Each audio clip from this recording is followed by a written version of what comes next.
My brother stood up at our father's funeral, looked directly at me across the reception hall, and said the word he'd apparently been saving for years. Freeloader. He said it loud enough for the whole room to hear, loud enough that our aunts stopped mid-conversation, that my father's old business partners turned to look, that the caterer setting out sandwiches actually paused with a tray in her hands. He had no idea that for the past 10 years, I had been quietly paying off $18,000 of his debt. Money he'd borrowed, spent, and never once mentioned again. Money I'd repaid in silent monthly installments, specifically so our father would never find out his son had gambled away his own daughter's college fund. In about 4 minutes, my father's estate attorney was going to stand up in that same room and read something out loud that would make my brother wish, more than anything, that he'd chosen a different word. If you've ever quietly carried someone else's mistakes so they wouldn't have to face the consequences, stay with me, because what happened at that funeral is the reason I finally stopped protecting a secret that was never mine to keep. My name is Michelle, and for most of my life, I loved my brother Tyler with the specific, complicated devotion you reserve for someone you've watched struggle since childhood. Tyler was 3 years younger than me, and from an early age, there was a pattern to him that our family, I think, chose not to name directly for a long time. An impulsiveness, a restlessness, a tendency to chase whatever felt exciting in the moment without much regard for what came after. Our father, a practical, disciplined man who'd built a modest but successful contracting business from nothing, never quite knew what to do with a son who seemed constitutionally allergic to the kind of patience that had built everything our father owned. I became, somewhere around my teenage years, the unofficial buffer between Tyler and our father's disappointment. I'd cover for him when he missed curfew. I'd help him study before tests he hadn't prepared for. I'd quietly return things he'd borrowed and forgotten to give back, smooth over arguments before they escalated into the kind of blow-ups that left our house tense for days. I didn't do this because anyone asked me to.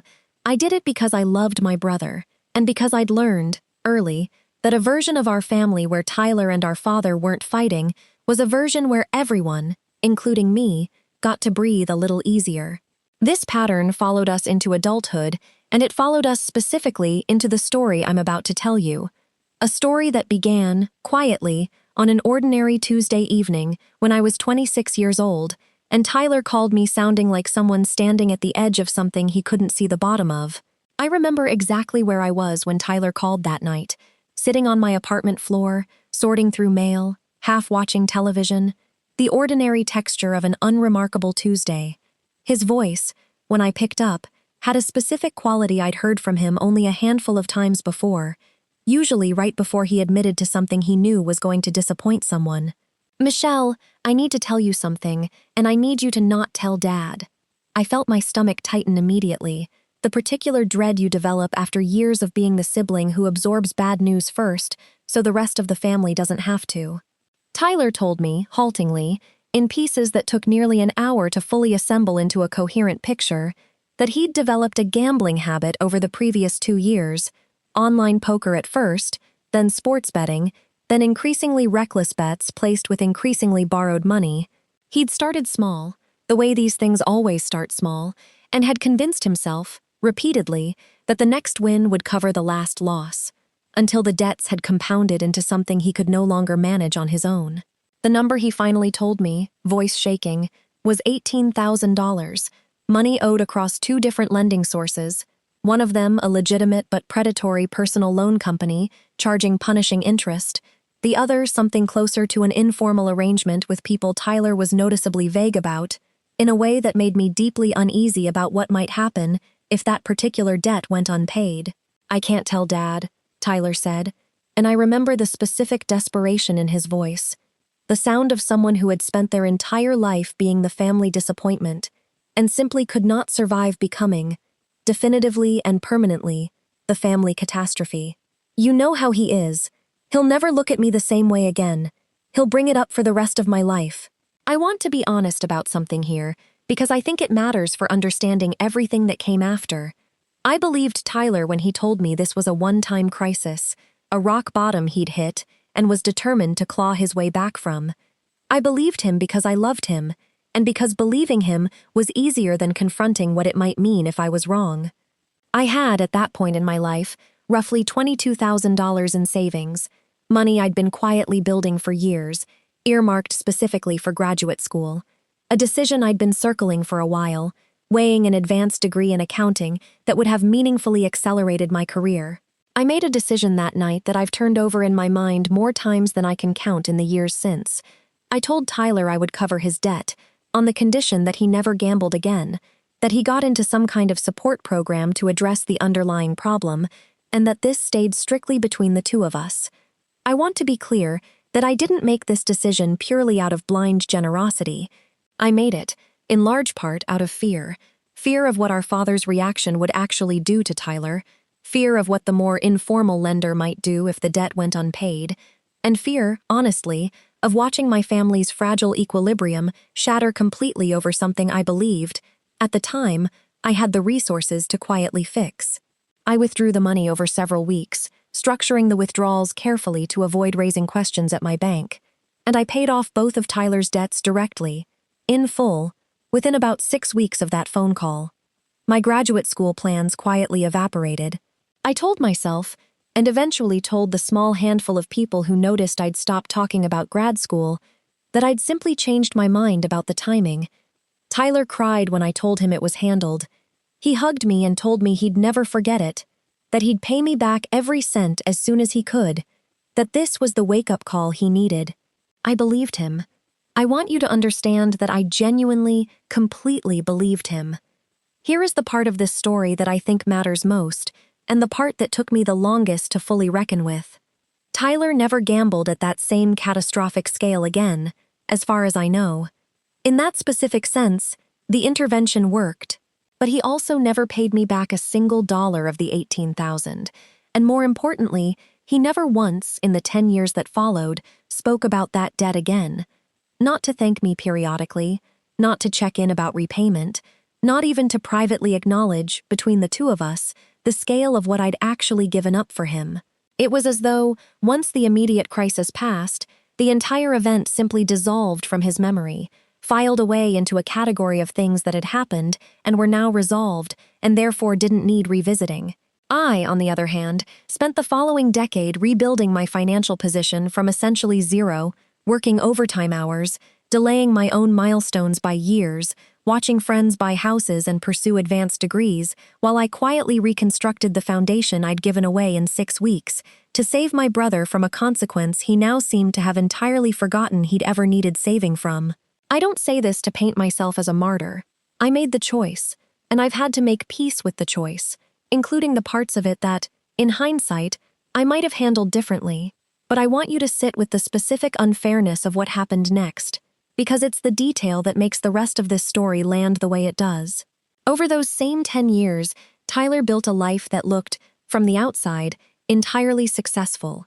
He got a stable job in sales, married a woman named Kara who I genuinely liked, bought a house, had 2 kids, and throughout all of it, our father, who never learned about the gambling debt, who never learned about the $18,000, who never learned about any of it, increasingly held Tyler up as the responsible one, the son who'd gotten his act together, while privately, in ways that stung more than I ever let on, our father developed a narrative about me that framed my slower financial trajectory, my delayed grad school plans, my more modest apartment, as evidence of some kind of directionlessness on my part. Tyler's really got his life figured out, my father would say, at family dinners, more times than I can count over that decade. Michelle, you should really think about what you want out of life. You're not getting any younger. I never told him why my life had unfolded the way it had. I couldn't, without breaking the promise I'd made to Tyler 10 years earlier.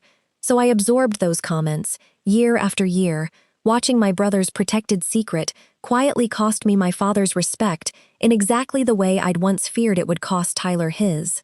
My father was diagnosed with pancreatic cancer about 14 months before the funeral I'm about to describe. It moved quickly, the way that particular cancer often does, and the last year of his life became a blur of hospital visits, difficult conversations, and the specific, exhausting logistics of watching someone you love disappear in stages. I want to tell you something about that year, because it matters for what happens later. I was the one who handled almost everything. I coordinated his medical appointments, I managed his finances during a period when he was too exhausted to deal with them himself. I sat with him during chemotherapy sessions that Tyler, citing work commitments and young children, attended only sporadically. I don't say this to diminish whatever genuine grief Tyler felt. I believe, then and now, that he loved our father and was devastated by his decline.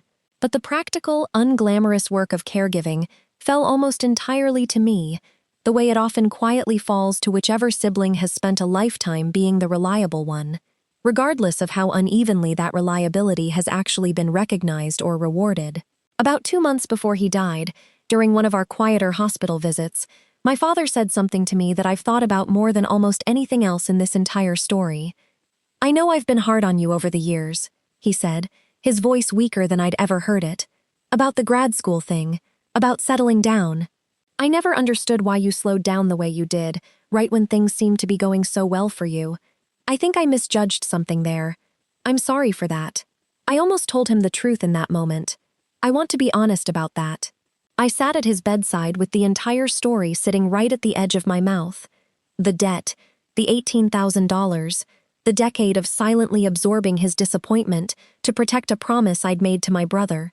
But I didn't say it. Even facing the end of his life, some part of me still couldn't bring myself to break that promise, still couldn't bring myself to let my father's final months be colored by a resentment toward his son that I wasn't sure would serve anyone, including me. My father passed away 8 weeks later, with Tyler and me both at his bedside, holding his hands. The funeral itself was held on a cold, overcast Saturday, followed by a reception at the community hall my father had rented for decades of company holiday parties, a detail that felt, at the time, like exactly the right kind of send-off for a man who'd spent his life building something steady and dependable. I want to describe the reception carefully, because the moment that matters happened in the middle of what was, up until that point, an entirely ordinary gathering of grief and quiet reminiscence. About 90 minutes into the reception, my father's longtime estate attorney, a measured, careful man named Robert Hendricks, who had handled my father's business and personal affairs for nearly 2 decades, approached Tyler and me and asked, quietly, if we could gather in the small side room adjacent to the main hall for what he described as a brief matter regarding your father's estate. Nothing urgent, but he specifically asked me to address it in person, with both of you present, after the service. I remember feeling mildly curious about this, nothing more. My father's will, as far as I knew, was relatively straightforward. The house, the business, a modest life insurance policy, divided according to a plan he'd discussed with both of us years earlier. What I didn't know, walking into that side room, was that my father had made one specific, private addition to his estate planning about 8 months before he died, an addition that neither Tyler nor I had any knowledge of, and one that was about to become the single most important detail in this entire story. Before Robert Hendricks could gather us into that side room, though, something happened in the main reception hall that I need to walk you through first, because it's the moment that gives this story its title, and the moment that changed the tone of everything that followed. Tyler had been drinking steadily throughout the reception, not excessively, but enough to loosen the particular caution he usually maintained around family gatherings. I was standing near the food table, quietly speaking with one of my father's old business partners, a kind man named Frank who'd worked alongside my father for nearly 30 years, when Tyler approached, his voice carrying slightly more than he probably intended. "Frank was just asking me how Dad's business is going to be split up," Tyler said, gesturing toward me with his drink in a way that felt, immediately, like the beginning of something uncomfortable. I told him, honestly, I don't know what Michelle's even going to do with her half. She's never exactly been the ambitious one in the family. I felt the familiar tightening in my chest, the specific exhaustion of a comment I'd absorbed variations of for a decade without ever explaining why. But what came next was sharper than anything Tyler had said to me before, delivered loud enough that several nearby conversations noticeably paused. "I mean, let's be real," Tyler continued, "and I want you to understand that alcohol had clearly loosened something in him that day, some frustration or resentment he'd apparently been quietly nursing for reasons I still don't fully understand. I'm the one who's actually built something. House, kids, stable career. Michelle's basically been coasting this whole time, living off whatever Dad and Mom helped her with over the years. Kind of a freeloader, honestly, when you actually look at it. The word landed in that room with a specific, ugly weight. Frank's expression shifted into visible discomfort. Several relatives standing nearby went quiet, the way people go quiet when a family conflict has suddenly, unexpectedly, become public at the worst possible moment. I didn't respond immediately. I want to be honest about that, because I think the version of me who might have exploded in that moment, who might have shouted back the entire truth about the $18,000 right there in front of everyone, was sitting very close to the surface. But some deep, exhausted instinct held me back, the same instinct that had kept me quiet for a decade. I simply looked at Tyler and said, quietly, "We can talk about this later." "There's nothing to talk about," Tyler said, emboldened rather than chastened by my restraint. "I'm just saying what everyone's probably already thinking."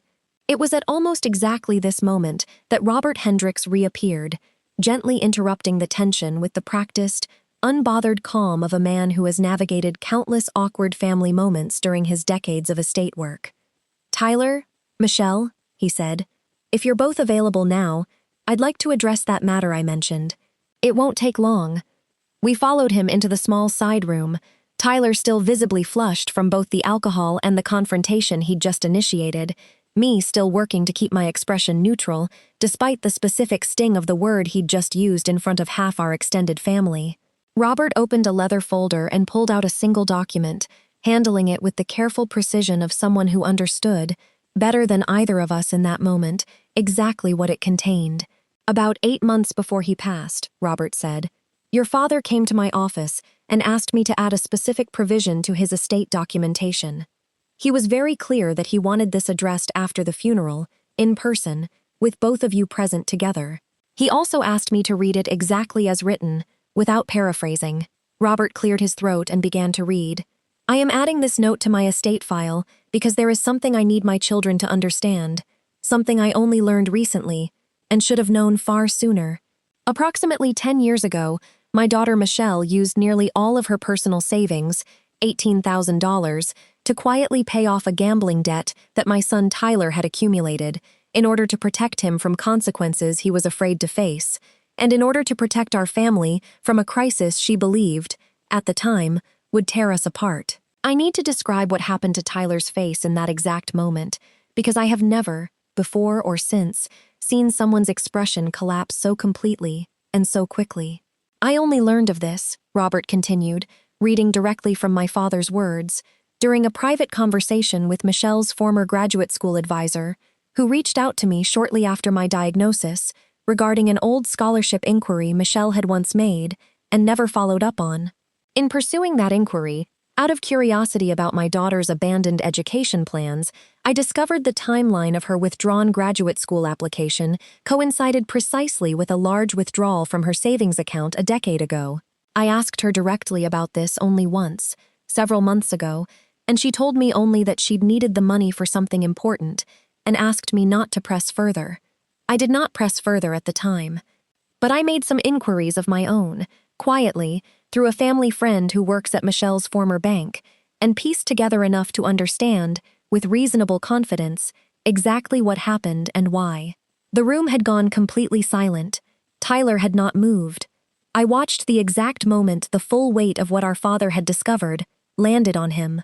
"I am writing this," Robert read, "because I spent 10 years believing an unfair story about my daughter, that she lacked ambition, that she was somehow less driven than her brother, that her slower financial trajectory reflected some deficiency in her character, rather than an act of profound, quiet sacrifice on his behalf. I said things to her, over those 10 years, that I deeply regret, believing her circumstances reflected poorly on her, rather than reflecting an enormous, unacknowledged generosity toward her brother.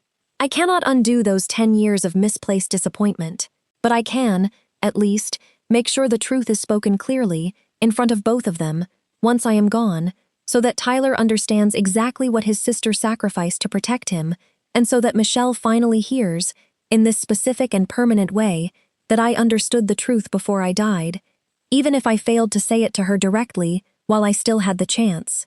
Robert set the document down gently and looked at both of us with the careful, measured expression of a man who has just delivered something enormously consequential and understands he needs to give the room space to absorb it.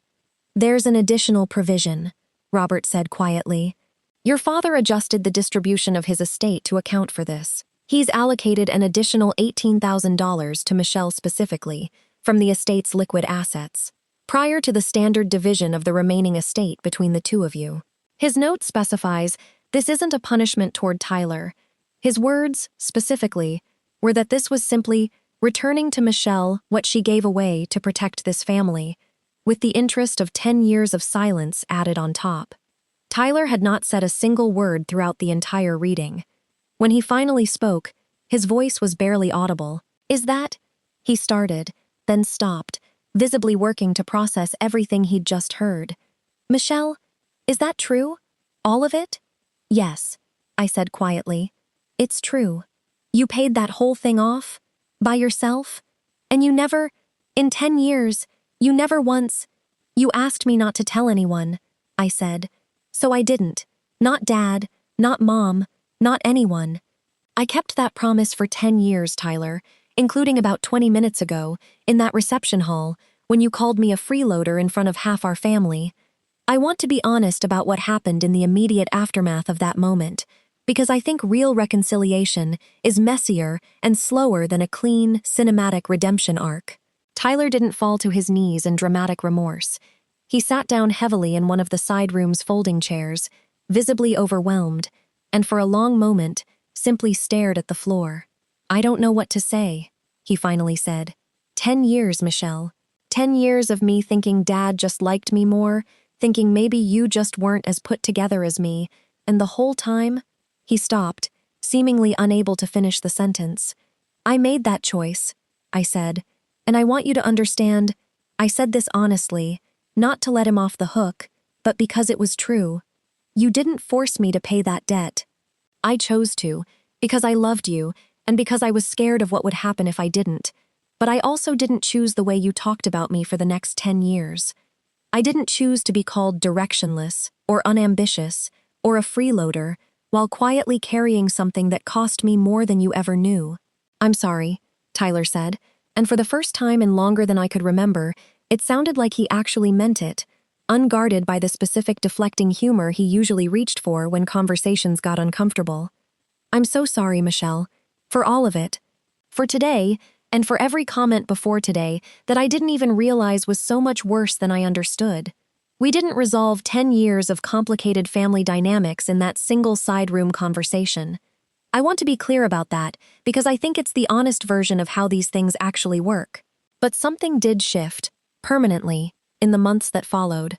Tyler reached out to me repeatedly in the weeks after the funeral, not performatively, but with a kind of persistent, genuine effort I hadn't seen from him before. He apologized again, more than once, in more detail. He asked, for the first time in a decade, real questions about what those years had actually cost me. The graduate degree I never pursued, the career trajectory I'd quietly sacrificed, the specific weight of absorbing our father's disappointment without ever being able to explain why. He also, about 3 months after the funeral, insisted on paying me back a portion of the original debt directly, separate from the estate provision our father had arranged. Not the full $18,000, since our father's estate adjustment had already addressed that, but a smaller amount, framed explicitly as an acknowledgement rather than a repayment. This isn't about the money, he told me, handing me a check that felt, in that moment, less important for its actual value than for what it represented. I just need you to know I finally understand what you actually did for me. Our relationship today is not the uncomplicated closeness we had as children, before the specific patterns of protector and protected calcified into something quieter and more painful over the years. But it is honest now, in a way it wasn't before, and I think that honesty is worth more than the version of closeness we had when half of what defined our relationship was a secret I was carrying alone. I think about my father's note more than almost anything else from that entire period of my life. I think about the fact that he spent 10 years believing an unfair story about me, and I think about how much I regret not simply telling him the truth years earlier, sparing both of us that decade of unnecessary misunderstanding. But I also think, with real gratitude, about the fact that he found out the truth on his own, quietly, in his final months and made the deliberate choice to correct the record. Not privately, not just to me, but in a way specifically designed to make sure Tyler understood exactly what had happened, and specifically designed to make sure I heard, in some permanent, undeniable form, that my father had finally seen the truth before he ran out of time to say it to my face. I don't know if I'll ever fully forgive myself for not telling him sooner, but I've made peace with understanding that the promise I made to Tyler, all those years ago, came from a real and complicated place of love, even if it cost more than either of us understood at the time. If there's a lesson in this story, I think it's this. The people you quietly protect are not always aware of the cost of that protection, and their gratitude, when it exists at all, often fades far faster than the sacrifice itself. That's not necessarily because they're bad people. It's often simply because the person doing the sacrificing carries the full weight of it alone, silently, year after year, while the person being protected gets to move on, largely unburdened, precisely because the protection worked. I don't regret loving my brother enough to help him through the worst mistake of his life, but I've learned, in the years since, that love doesn't require you to carry a secret alone forever, especially not at the cost of your own relationships, your own reputation, your own father's understanding of who you actually are. If you're protecting someone right now, quietly, at a cost only you fully understand, I hope, unlike me, you find a way to let the truth breathe a little sooner. Not to punish anyone, just so the people who love you get the chance to actually understand who you really are, before it's too late for them to tell you they finally see it. If this story meant something to you, if you've ever quietly carried someone else's mistake so they wouldn't have to face it, I want you to know something. Your sacrifice doesn't need to stay invisible forever for it to have been worth making. The people who truly love you deserve the chance to actually understand what you've given, and you deserve, eventually, to stop carrying it alone. If this hit home, hit subscribe, and tell me in the comments, have you ever protected someone at a real cost to yourself, only for them to never fully understand what it cost you? I read every single comment, and next week, I've got another story I think a lot of you are going to need.